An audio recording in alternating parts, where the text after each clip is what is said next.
What up and welcome back to Mean Joe Video, where we celebrate the classics and lesser known gems. I'm Mean Joe Grizzly, your humble video store clerk and curator of the classics. And we are back continuing our journey through the Friday the 13th franchise, where this next installment is the first installment of a plethora of sequels, Friday the 13th Part 2. Part 2 picks up 5 years after the original and is responsible for introducing us to one of the biggest horror icons of all time, Jason Voorhees. So let's dust off the VCR, pop in the tape, and head back to Crystal Lake.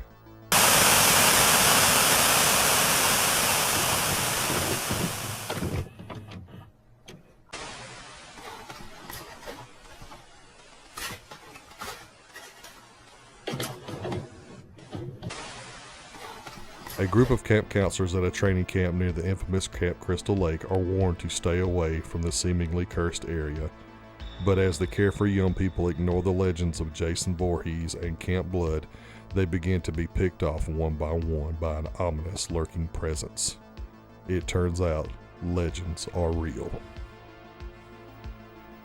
So after the extraordinary financial success of Friday the 13th, Paramount immediately began working on a sequel. And the original idea was to turn Friday the 13th into an anthology franchise where every single year would bring teenagers and young adults to the theater to see the latest entry in the franchise. But the top 3 execs at Paramount, they had other plans. They wanted to center the movie around Jason Voorhees, the alleged drowned son of the first film's protagonist, Pamela Voorhees. Sean S. Cunningham and Victor Miller stuck by their story and said that Jason drowned years prior, that was all real, just like the movie stated, and that the final scene in the film was just a gag to get scares out of everybody. And that was all it was intended to be. It was never intended to be this jump forward into this new franchise centered around Jason, because according to them, Jason was dead. So they both passed on the film and went and pursued other projects. So they offered the job to Sean Cunningham's protege, Steve Miner, and he immediately accepted. So with Ron Kurtz, a writer that did some rewrites on the original, and most of the cast and crew returning, including Walt Gorney, Betsy Palmer, and Adrian King, Miner will begin casting and production. And less than a year later, on May 1st, 1981, Friday the 13th Part 2 would release in theaters. So just like with the original, my first experience with this movie was on the Dusk Till Dawn marathon on TNT with Monster Vision with Joe Bob Briggs. And the big difference between this movie and the original is it is superior in every single way. Starting off, you have a huge upgrade with the cast, and how they are developed and how they're written is so much better than they were in the original. Adrian King would return as Alice, and originally she was supposed to be the main protagonist of the film. But unfortunately for her, her agent was asking way too much money, apparently an astronomical amount of money. So she was killed off in the first scene. She becomes the first victim on screen for Jason Voorhees. And to give a little backstory, I want to commend Adrian King for coming back and doing this movie, because for almost the entire year after the first Friday the 13th was released, she was dealing with a stalker. She had a real life stalker that was following her everywhere, leaving her little mementos, breaking into her apartment, and just terrorized her for that entire time between both films. To have something like that happen to you and then come back and do a movie like this, it's pretty commendable. She's pretty brave for doing that. Also, something to commend her for is most of her lines are improv, and that's something that I'm always going to appreciate, especially when it works, because her line and her acting and her lines and everything is very well delivered in this for the short period of time that she is on the screen. You have Walt Gorney that comes back and reprises his role as Crazy Ralph. He is the official harbinger of doom of the Friday the 13th franchise. He's a fan favorite. Everybody loves him. And unfortunately, this is his last physical appearance in the franchise when he meets his untimely death at the hands of Jason Voorhees. But he would return in spirit in Part 7, A New Blood, where he is the narrator in the intro of the film. You have the great Betsy Palmer returning to reprise her role as Pamela Voorhees, but not in the same capacity, because she cannot physically be there in the movie because she is dead. She was beheaded at the end of the movie, so they brought her back as like a spiritual vestige and is one of the tools in which the final girl uses to outsmart Jason and survive this whole ordeal. I thought that was very well used to kind of conclude this film. You have Stuart Carter that plays the character of Ted, the practical joker character of this movie, and every movie has that practical joker guy, but Ted is a character who stands out because although he is not very broadly developed or anything, he is just this really likable character, and he's definitely one of the standouts of the franchise, particularly for his decision and the way that he survives, because Ted survives this whole ordeal because he decided he's going to stay at the bar. He's going to continue to get drunk and mingle with people. So this is the one time in the Friday the 13th franchise where partying saved somebody's life. Also, just another fun fact, he was also in one of the best Stephen King adaptations ever made, Christine. So if you haven't seen Christine, check that one out as well. You'll see Ted in that one. You have the lovable couple of Mark and Vicky played by Tom McBride and Lauren Marie Taylor, and they are two of the most tragic victims in this entire franchise. Their on-screen chemistry is so damn convincing because it was kind of real, because Lauren Marie Taylor actually liked Tom McBride, and unfortunately in real life they never actually got together because Tom McBride was gay, and he had to come out and confess that to Lauren Marie Taylor before things went any further. They are two of the best minor characters in this entire franchise, and definitely one of the top couples in this franchise. You have John Fury that plays Paul Holt. He is the head counselor at this counselor training camp, and he does a really good job of playing the cool boss or the good boss, and he's also the love interest for our main protagonist, Jenny. Not only is he a good second protagonist or sub-protagonist, but him and Amy Steele's chemistry on screen is really good, and you can actually see them actually being a couple together. So that's two couples now in this movie that just have really good on-screen chemistry, and the first film didn't really have that. So it was really refreshing seeing this in this sequel. And also, he gives Jason a run for his money. He doesn't take any shit from Jason. He runs head on in and fights Jason. Even when he gets his ass kicked, he still fights Jason hard, and he does everything he can to save his girl. But our standout is the great Amy Steele, who plays Jenny Field, our main protagonist and our final girl, and she is 100% one of the best final girls in the history of horror cinema, and definitely one of the best in this franchise. She is clearly the fan favorite, and definitely one of my favorite final girls. And what makes her such a great character is because she is very, very well written. She is one of the most well written characters in this entire franchise. She is this really likable, down-to-earth girl next door type who uses her brain to get one over on Jason, and also just makes really good decisions. There's not any really big moments in the interaction between her and Jason where you're like, what's this bitch doing? Why is she doing this? Why is she hiding in the closet? Why is she running outside in the rain? Why is she going out there and investigating noise? Jenny doesn't really do any of that stuff. Jenny makes all these really good decisions, and because of that, and because of how well she's written, she not only survives the film, she becomes one of the most prolific final girls in the history of the horror genre. The remaining cast was pretty good in their roles. There was just nothing to write home about, and they're just not really standouts. But when I tell you that they are much better written than the cast of the previous film, that is not an understatement. This was a huge upgrade in the writing and in the performances of that first cast. And just like I said before, this is Jason's first outing in his franchise as the main antagonist. And he's played by a lot of people. He's not really played by one person in particular. There are two people that get credit for it, but he is played by several people in this movie. Our first real experience of seeing Jason on the screen is there is this mysterious figure who is walking slowly towards Alice's apartment. And we know now that that was Jason after that intro is over, but that was played by Ellen Luter. She was the costume designer on the film, and she played all the off-screen images of Jason in that walking scene where you see like someone walking through the puddles of water or through the streets heading towards Alice's apartment, but you don't see their face.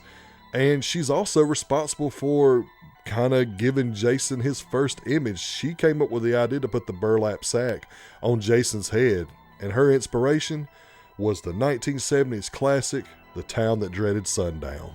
After that first walking scene introduction, the rest of the first half of the film is all done by Jerry Wallace, a producer assistant on the film. He would be the one who portrays Jason's hands, feet, and body chase scenes throughout that first half of the film, and also all the kills in the first half. You would have special effects artist Carl Fulton, who played Jason in the scene where there's the spear kill, where he spears the two lovers in the bed with a spear. That's done by Carl Fulton. Then you would have Warrington Gillette, who was the guy who played Jason when Jason busts through the window at the end to give us one last scare. And he is usually the one who is credited to playing this role. But in my humble opinion, and in the opinion of a lot of fans, the true actor that played Jason in this movie was stuntman Steve Dash, where he played every single scene where Sackhead Jason and Jenny and Paul were interacting with each other. He performed all the stunts, the chase scenes, the fighting, everything that was done in any kind of action capacity. Steve Dash did it. So I do realize that a lot of people portrayed Jason in this movie, and I know a lot of people want to give it to Warrington Gillette, but in my opinion, Steve Dash played Jason in this movie, and to me, he should get all the credit. And the look of Jason, although the sack over the head isn't my favorite, there is something very eerie and very unsettling about this design for Jason. He kind of looks goofy now in retrospect, but I remember as a kid when I was watching this movie, he was one of the scariest versions to me. It was this whole deal with him just having the one eye hole cut out, and how he was just this relentless like killing machine that once he locked in on you, he didn't stop. And after many rewatches in hindsight, this version is not the best version of Jason. I know a lot of people like to say that this is the best version of Jason, but for me, it's just not there for me. Steve Dash is not very big. I think Steve Dash is 5'10", and for me being a tall guy, because I'm over 6'2", it's one of those things where it's like I can't be afraid of him because of his stature, but not only that, he's very clumsy.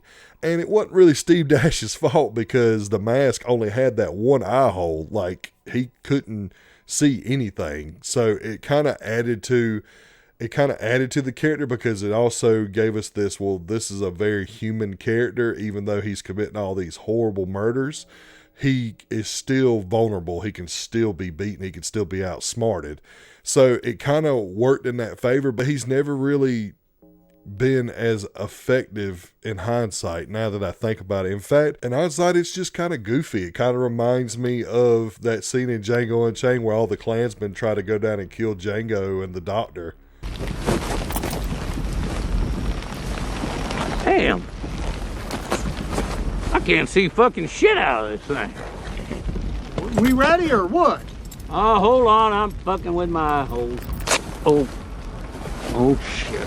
But as our introduction to the character of Jason, it wasn't bad at all. We had to start somewhere, and I think that this was a decent start. And once again, we are treated to another badass title card where the Friday the 13th symbol goes into the screen, and then once it is settled, it explodes, revealing a part 2. And for me, it's just symbolic of how the first movie had the graphic hitting the glass and the glass breaking. This one with the explosion just means that the stakes have been upped.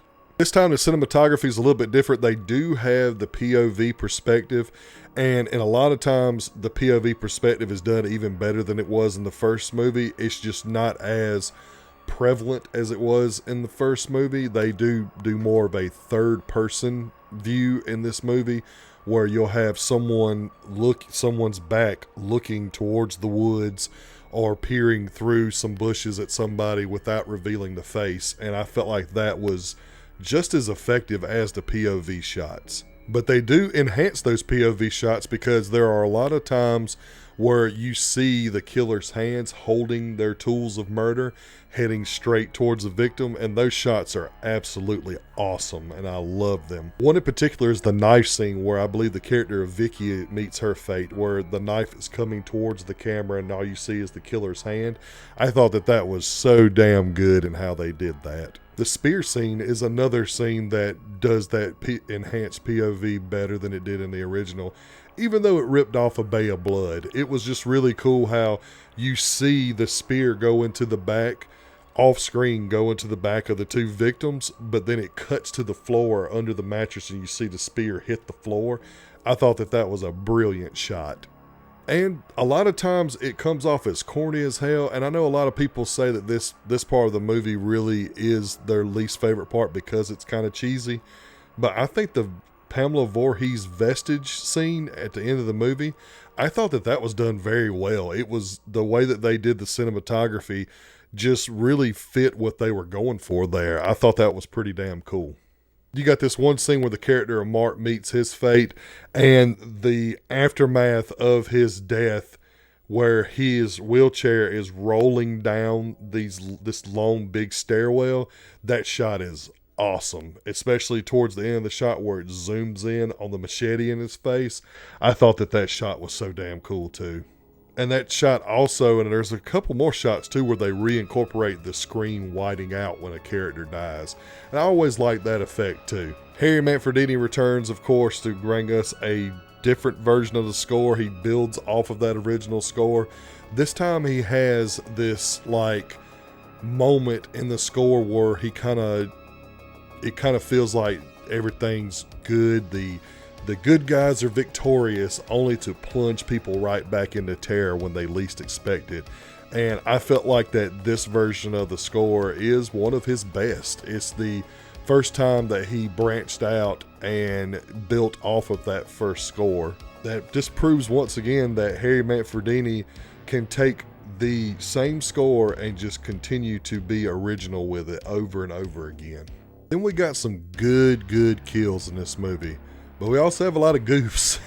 So originally Tom Savini was asked to come back, but just like with Sean Cunningham and Victor Miller, he thought that having Jason be the antagonist in the sequel was just flat out dumb. He felt like that Jason died when he drowned as a boy, and that it would make absolutely no sense how they brought Jason back and how they would incorporate him into a sequel.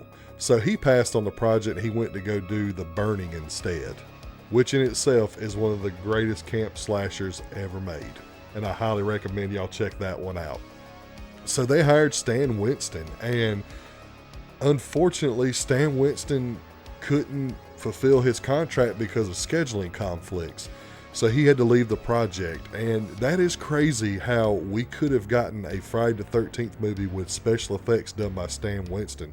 Can you imagine a franchise getting not one, but two legendary makeup effects artists doing the effects for them? Just incredible. So they hired up-and-coming makeup artist Carl Fulton, and he has some franchise notable kills here, but he also has some notable goofs. As I said before, the character of Mark, the guy who is the love interest of Vicky, who is bound in a wheelchair, he dies with a machete to the face. And it is awesome. He gets hit in the face with the machete. He rolls down these steps that all the way down in this real violent fashion. And it is so badass. But the machete was backwards. The dull end of the machete was in his face, or in the prop's face, and the sharp end was on the outside, and it's really noticeable. Once you see it, you cannot unsee it. But in my opinion, it doesn't take away from the kill. I think the kill's still good. It's just one of those things, if you have a good eye, you're going to notice it.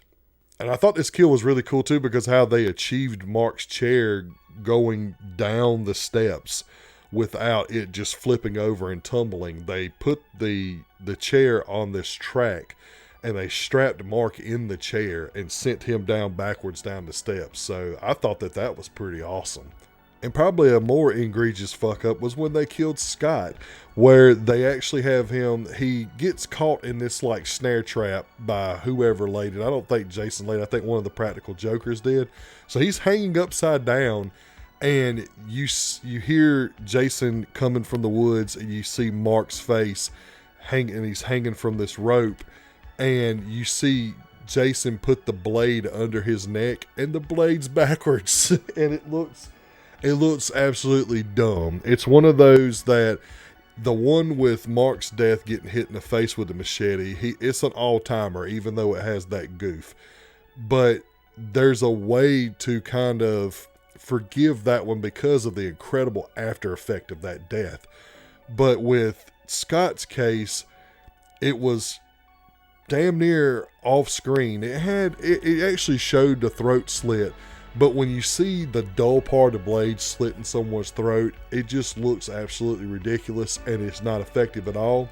So 2 goofs with pretty much the same effect, and one giving us a all-time kill even despite the goof, and one giving us one that is damn near eye-rolling.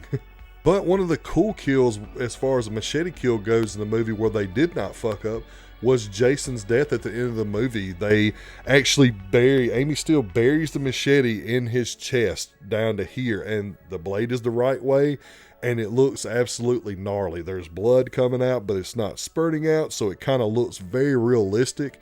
And I know that it is a very simple effect on how they achieved it, but it still looks so damn cool. And I'm glad they didn't goof that one, because if you fuck up 3 times, we're going to give you shit about it. But the absolute standout kill in this movie is the spear kill, where 2 of the characters are in the bed having sex, and Jason comes in, he puts the spear through the back of both of them, and it goes through and it hits the floor. That shot is absolutely incredible, especially the little effect at the end where the spear hits the floor.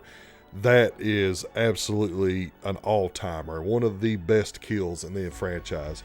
And what's even crazy is that that's not even the original kill. The original kill was allegedly so much more gnarly and violent, but the MPAA got a hold of it and made them change everything because it was considered way too violent.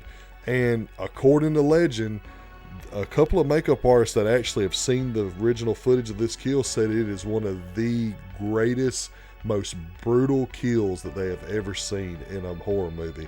And one of them was Greg Nicotero. So it's really a damn shame that we don't have that footage, because that would be awesome to actually see that effect in full display. And the final scare, the ending of the movie, where Jenny and Paul are sitting in this cabin, the day is done, the killer has been vanquished, and just when they think everything is okay and that they're going to be fine, a unmasked Jason bursts through the window to grab Jenny and pull her to her doom.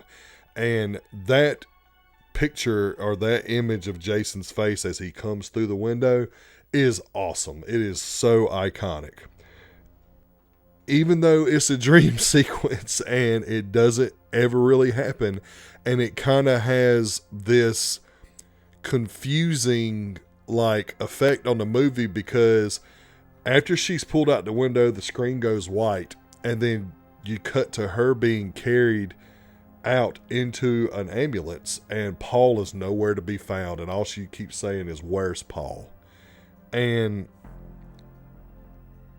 even though it makes everything confusing, and Paul's death or whereabouts is left very ambiguous, we never get an answer if Paul survived or where Paul was at. People don't know going forward is the timeline is going to get very confusing, and that's something I'll talk about later.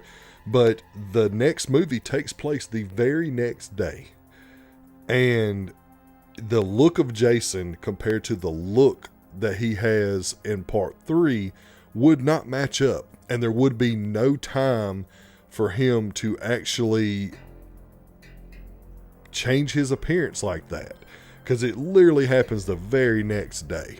So even though we don't know what happened to Paul, we don't know if he lived, died, what, it kind of worked as a blessing in disguise, because it doesn't have as much of a continuity error as far as like Jason's appearance goes. I still think that the effect of the scares there, it just, again, it adds that confusion at the end that really doesn't do the movie any favors. But the true ending of the movie is this whole collection of bodies surrounding the floor of Jason's cabin, or Jason's lair, and on the table in the middle is the severed head of Pamela Voorhees, the severed, decaying, zombified head of Pamela Voorhees.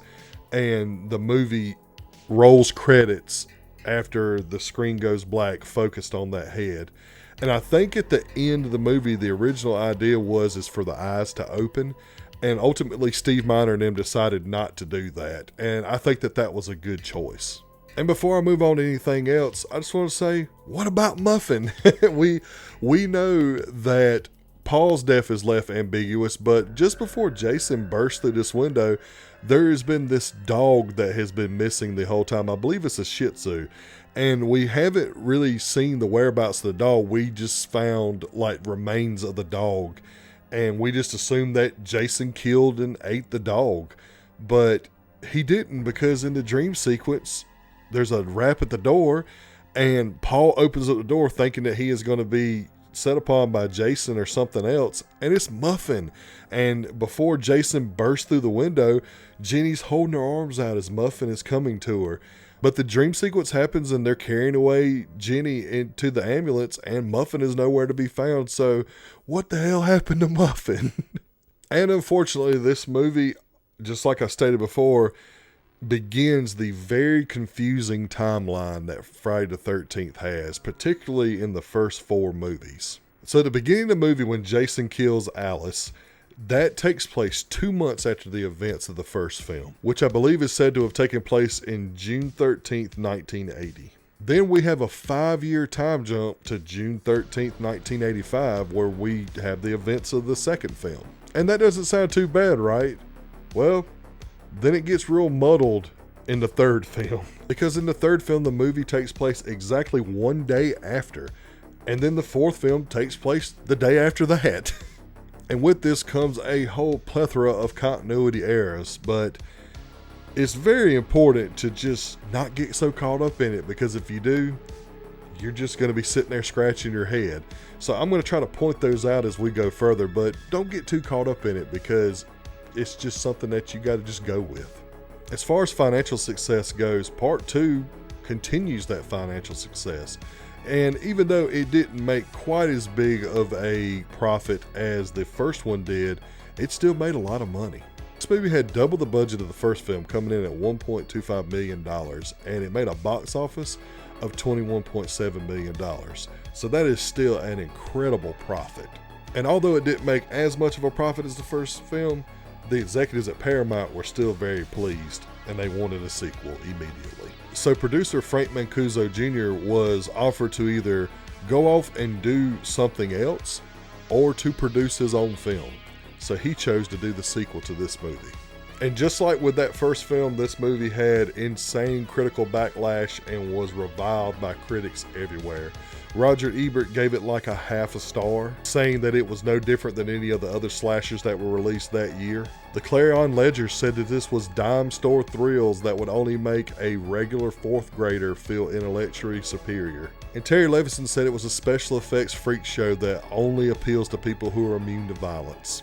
AKA the regular reviews that you see on slasher movies from these old critics that go completely unhinged with their opinion. And fortunately, I didn't really hear anything about any kind of doxing or anything like that happening, so at least that didn't happen this time. Maybe someone told Gene Siskel that he was an asshole and he shouldn't have done that, which I hope they did. For me, it's one of the best films of the franchise. It's got a great group of characters. It's way better written than the first one, and it has some good kills despite some goofs, and it is a pretty decent introduction to our main franchise antagonist, Jason Voorhees.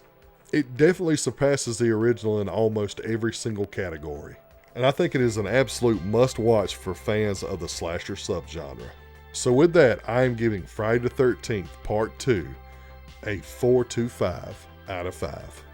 So make sure you grab your copy of Friday the 13th on your way out, and if you like this video, like it.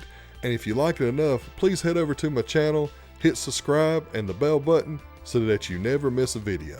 Please follow me on all social media platforms so you can get updates on new releases and all forms of badassery. So next we're hitting a new milestone in the franchise with Friday the 13th Part 3 3D, A New Dimension in Terror, where Jason will finally take on that iconic look that we all know and love. So remember, until next time, be kind, rewind.